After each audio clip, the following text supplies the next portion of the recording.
This is Richard Rotert back. Again, this is a piece of Damascus billet that we made the other day, if you guys caught the YouTube channel. It's got 27 layers in it, and we're going to attempt to make a knife out of it. So I guess my first step is I'm going to put it in the mill and square up the sides and maybe skin the top surface off, and then we'll kind of get a design and go from there.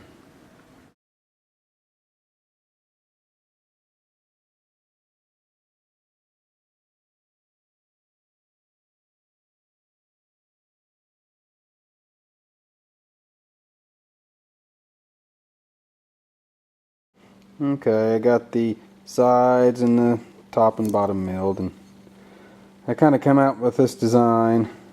I don't know, I always wanted to try like a inset thing right there, then that'll be sharp from there on out hopefully, and I might do something up here, I don't know, just have to see how it works out. So I'm going to get the cutoff wheel going and kind of start shaping it. So I put on my Sunday church shirt / grinding shirt. When you gotta repurpose these things, okay?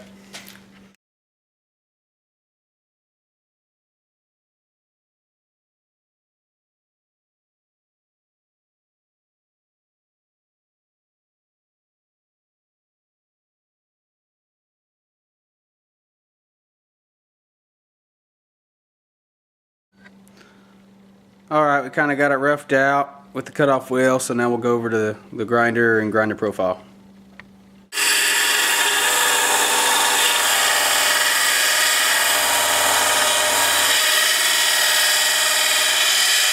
Alright, so I got the rough profile of the knife ground in, and then it's time to start putting some bevels on there.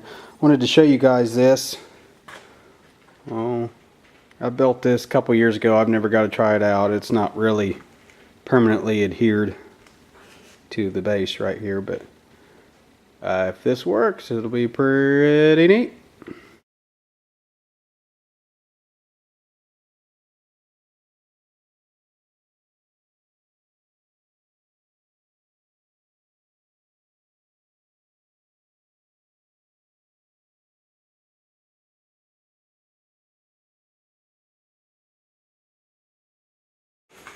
Okay, well, it worked.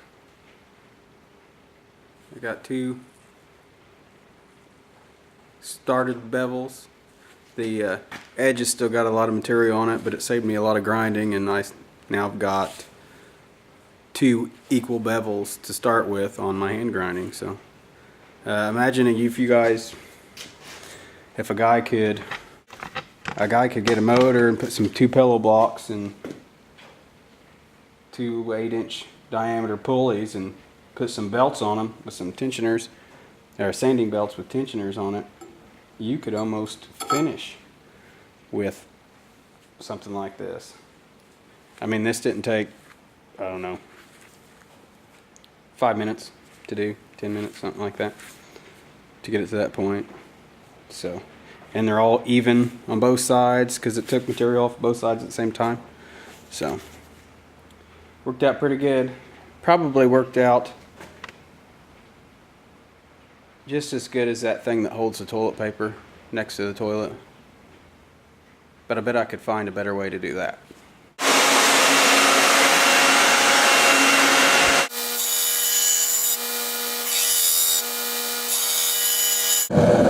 So I got the rough grinding and holes in the blade. Let's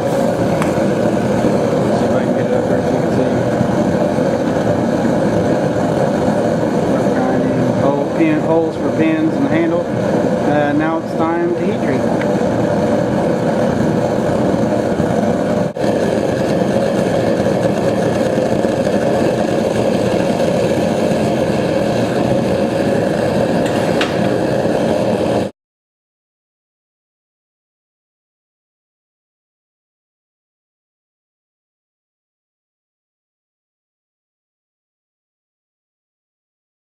Alright, YouTube, So I got to grinding on this, and then I noticed it whenever I did the heat treat process.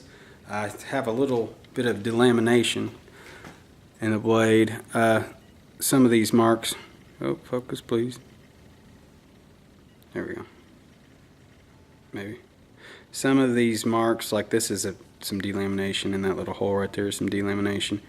I ended up surface grinding this to try to get rid of them. I'm as thin as I wanted to go with it. I think these little specks will get taken care of in the acid. The bevel itself looked pretty good. Right there's another little spot. The actual bevel and cutting edge part looks pretty good. So we're going to continue on now that we've fixed the delamination problems.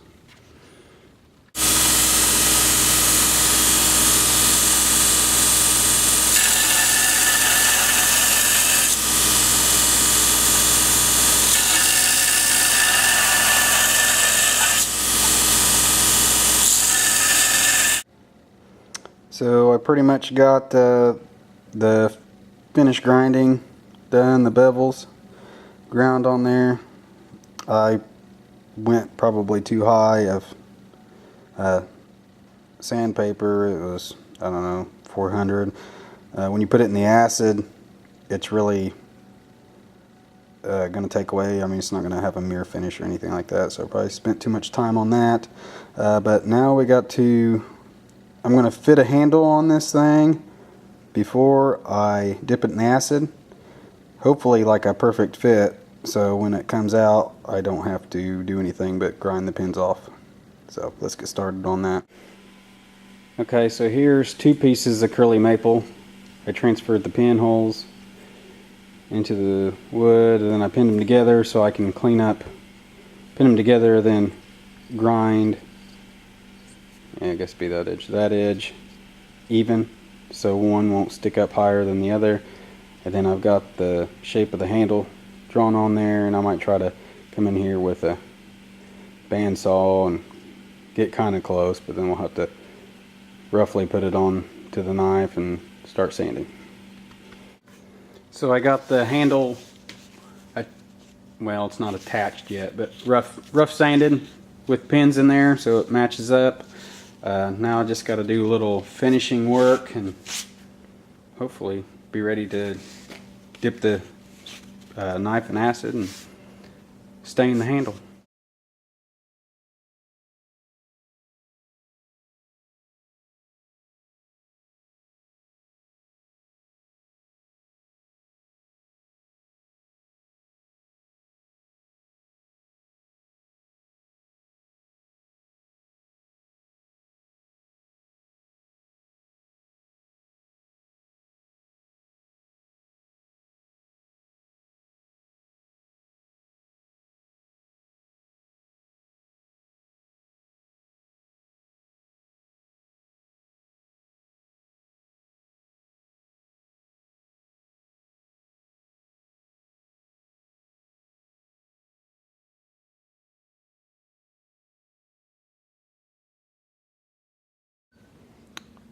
So I just pulled this out of the acid and brushed it up and put some WD-40 on it, neutralized the acid before that. Normally I get more of a standoffish pattern than this. It's kind of all dull. I mean, you can see it, but you got to look for it. I mean, it'll still